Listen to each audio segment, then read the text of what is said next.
Voilà, mes piou-piou, vous avez défini vos critères de recherche. Vous avez dressé une petite liste. Et donc, vous allez avoir cette liste type que vous allez imprimer et qui va vous accompagner pour chaque visite. Et donc, dans cette liste, ce que je vous conseille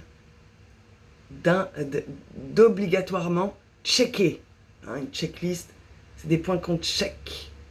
Donc, la première chose, c'est par rapport à si vous visitez de particulier à particulier, et que vous avez affaire à un vendeur qui n'est pas un professionnel. Vous allez donc, excusez-moi, petit message qui m'a perturbé. Vous allez donc d'abord lui demander les infos relatives à son bien. Donc, et par rapport à l'acte de vente. Donc déjà, depuis combien de temps il est à la vente? Ça, je vous conseille vraiment de le demander. On verra ensuite pourquoi. Depuis combien de temps c'est à vendre? Pourquoi est-ce qu'il vend? Alors vous verrez qu'il ne va jamais vous répondre. Surtout s'il divorce, s'il a des dettes, s'il est muté. Bon, il y a des choses, ça ne regarde pas tout le monde. Si vous voyez que la personne, elle est un peu embêtée, n'insistez pas. Mais demandez-lui quand même pourquoi il vend. Ok? Pourquoi je vous dis ça? Parce qu'il faut qu'on soit sûr que la personne, elle est bien vendeuse. Parce qu'il peut arriver que des gens fassent des tests en fait sur le marché, ils se disent je vendrais peut-être bien ma maison, ce qu'on appelle des vendeurs opportunistes, ils ne sont pas obligés, ils veulent faire un test. Ah tiens oui, j'ai des acquéreurs pour ma maison, non finalement je ne vends plus. Ça peut arriver aussi, donc assurez-vous bien que le vendeur est bien vendeur, c'est un petit conseil. Parce que vous pouvez vous engager dans un process et finalement être recalé au moment de la signature du compromis parce que le vendeur a dit non mais finalement j'ai changé d'avis. C'est un petit peu embêtant. Les professionnels de l'immobilier peuvent débusquer ce type de vendeur. Bref, vous allez aussi lui demander, tiens, quand vous avez acheté ici, petite astuce, quand vous avez acheté ici, pourquoi vous avez acheté? Qu'est-ce qui vous a plu sur le secteur, sur le bien, etc. Pourquoi je vous dis ça? Parce que ça va vous permettre de savoir peut-être pourquoi il vend. Parce qu'il va vous dire tout ce qui lui plaisait. Oh, à l'époque, on avait une vue mer à 180 degrés. Là, maintenant, il y a plein de résidences devant. Bon, ça n'empêche pas, mais à l'époque, il avait une vue de dingue. Oh, à l'époque, qu'est-ce qu'il peut y avoir? On n'avait pas toute cette circulation. Il n'y avait pas de circulation, c'était hyper calme. Ça veut dire que maintenant, il y a un petit peu plus de bruit. Ou qu'il y a des voisins. Ou voilà. Enfin, vous voyez ce qu'il vous répond. Moi, je ne vais pas vous faire le vadémécum de tout ce que j'ai déjà entendu, mais c'est une question qui est vraiment intéressante à poser. Qu'est-ce qui vous a plu à l'époque? Ensuite, vous allez lui demander, la base, l'année de construction. Est-ce qu'il y a un permis de construire? Est-ce qu'il y a eu une conformité au permis de construire? Est-ce que s'il n'y a pas eu de permis de construire, depuis combien de temps? Est-ce que le délai est passé pour si tout d'un coup on décide de venir détruire la maison parce qu'il n'y a pas de permis de construire? Bon, alors est-ce que le délai, la prescription légale est passée au pénal?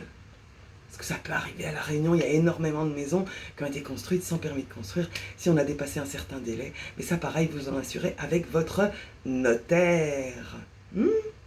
Donc, est-ce qu'il y a une mitoyenneté sur le terrain? Est-ce que le terrain, il est borné? Est-ce qu'il y a des bornes? Est-ce que le bornage a été contradictoire? Est-ce qu'il y a une servitude de passage? Donc vous allez comparer également, vous allez aller sur cadastre.gouv.fr si le bien il vous plaît, et vous allez comparer en fait ce qui est dit sur le cadastre.gouv.fr, il vous faut donc la référence cadastrale, 2 lettres et 3 chiffres, pour aller voir ce que dit cadastre.gouv.fr sur le terrain. Vous verrez que parfois, ce qui est dit au cadastre ne correspond pas à ce qui est dit dans l'acte. Bon, c'est pas bien grave, mais voilà, ça peut arriver. Donc, vous allez aussi avoir, bien sûr, la surface utile du bien, donc habitable plus non habitable. Donc, l'emprise au sol du bien, vous allez le voir sur cadastre. Donc, il faut que vous ayez en tête toutes ces surfaces. Si le bien a moins de 10 ans, est-ce qu'on a une garantie décennale? Est-ce qu'on a une garantie dommage-ouvrage? Généralement, on vient d'avoir les deux. Bon, s'il n'y a pas, il n'y a pas. Ensuite, s'il y a des travaux de rénovation, pas de travaux de rénovation, on est bien d'accord. Les diagnostics, est-ce qu'ils ont bien été réalisés? Donc vous demandez à voir les diagnostics. Et avant la visite, je vous invite quand même à voir tous les biens qui sont à vendre sur le secteur pour pouvoir avoir une idée en tête, même s'ils ne correspondent pas aux critères de recherche. Ok, ça je vous conseille de le savoir, s'il y a beaucoup de biens à vendre à l'instant T dans le secteur ou pas. Alors, concernant les biens en copropriété, il faut évidemment demander combien de places de parking alloué, hein, alloué au logement. Bon, si vous visitez avec un pro, demandez-lui s'il est vraiment pro, hein. Surtout, bon, avec les agences camping sur rue, non, mais les petites agences, vérifiez quand même qu'il a bien une carte professionnelle et une assurance. Normalement, un bon professionnel, il se présente et il vous explique qu'il est légitime à vous montrer ce qu'il vous montre. D'accord? Mais si vous avez besoin d'être assuré, demandez les éléments pour être assuré. Donc la carte T, la délégation de carte T, son assurance professionnelle, etc. Bon, on ne me le demande jamais, mais j'ai ce qu'il faut sur moi. Et si on me pose la question, je peux le montrer. Donc, demandez-lui également si vous passez par un professionnel, en cas de copropriété, quels sont ses honoraires, combien il coûte. Si on est à charge vendeur, charge acquéreur. Alors, est-ce que tout le monde sait c'est quoi la différence entre charge vendeur et acquéreur? Vous pouvez mettre la petite question en commentaire. Vous pouvez aller vous renseigner pour voir ce qu'en dit la presse sur le web. Donc, également, bien en copropriété, qui est le syndic?